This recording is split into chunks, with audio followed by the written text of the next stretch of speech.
Hello everyone, मी Mrs Pallavi नित्रे आणि आजचा message आहे positive thinking with positive action. पहा, आपण सगळेजण पॉझिटिव्ह थिंकिंग करतच असतो. पुष्कळ व्हिडिओज आपण पाहिलेले आहेत त्याच्यावर आणि प्रत्येकजण पॉझिटिव्ह थिंकिंग करत असते. का बरं करत असते? कारण आपण सगळेजण स्वप्न पाहतो आणि स्वप्न आपण हे चांगलेच पाहत असतो, बरोबर? जसं समजा एखादा विद्यार्थी असेल, त्याला चांगले मार्क्स मिळवायचे आहेत, बिझनेस पर्सन असेल, भरपूर पैसे कमवायचे आहेत, प्रमोशन्स पाहिजे आहे नोकरीवाल्यांना, इन्क्रिमेंट्स पाहिजे आहेत. म्हणजे पॉझिटिव्ह थिंकिंग तर सगळेच जण करतात. स्वप्न कारण सगळ्यांचे आहेत. But what about action?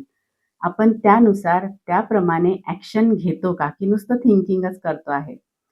आणि त्यातही महत्त्वाचं असं आहे की फक्त ॲक्शन पण घेऊन चालणार नाही बरं. जर तुम्ही ॲक्शन घेत असाल तर त्याच्यासोबत थिंकिंग पण पाहिजे. ह्या दोन्ही पण गोष्टी सोबतच पाहिजे.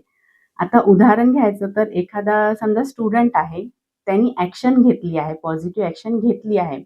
म्हणजेच तो भरपूर प्रमाणात अभ्यास करतोय, चांगला अभ्यास करतोय. परंतु अभ्यास करताना तो काय करतोय, तो निगेटिव्ह थिंकिंग करतोय. म्हणजे जसं त्याच्या मनात विचार येतोय की माझं हॉल तिकीट येणार की नाही? माझं सेंटर कुठे असेल? किंवा मी जर पेपरच्या वेळेला आजारी पडलो तर?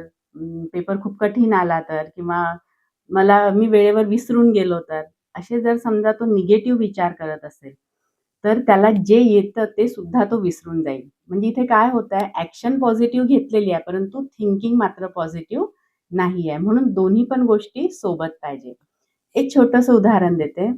एक व्यक्ती असतो, त्याला एक पर्वत चढून शिखरावर पोचायचं असते.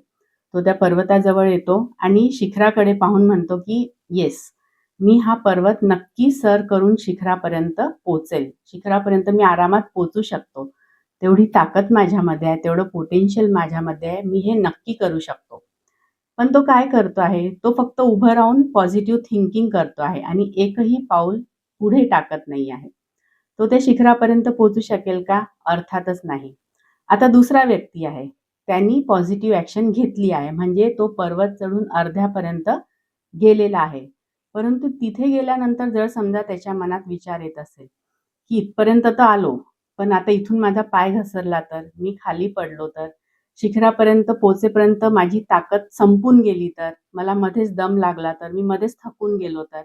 असे जर समजा तो विचार करत असेल, तर या विचारांनीच तो थकून जाईल आणि शिखरापर्यंत पोहोचू शकणार नाही. म्हणजे पहा, पॉझिटिव्ह थिंकिंग पण महत्त्वाचं आहे आणि पॉझिटिव्ह ॲक्शन सुद्धा महत्त्वाचं आहे. आणि ह्या दोन्ही पण गोष्टी ज्या आहेत ना, त्या सोबत चालल्या पाहिजे. तेव्हाच आपण आपल्या ध्येयापर्यंत पोहोचू शकतो. तर आजचा message positive thinking with positive action, या दोनपैकी एकही गोष्ट कमी असायला नको. सो भेटूया पुढल्या मेसेजमध्ये. तोपर्यंत bye everyone and always be in a attitude of gratitude. नेहमी कृतज्ञतेमध्ये राहा, कारण इथे आपलं काहीच नाही आहे. सगळं इथेच सोडून जायचं आहे. Okay, thank you very much for watching the video. Thank you.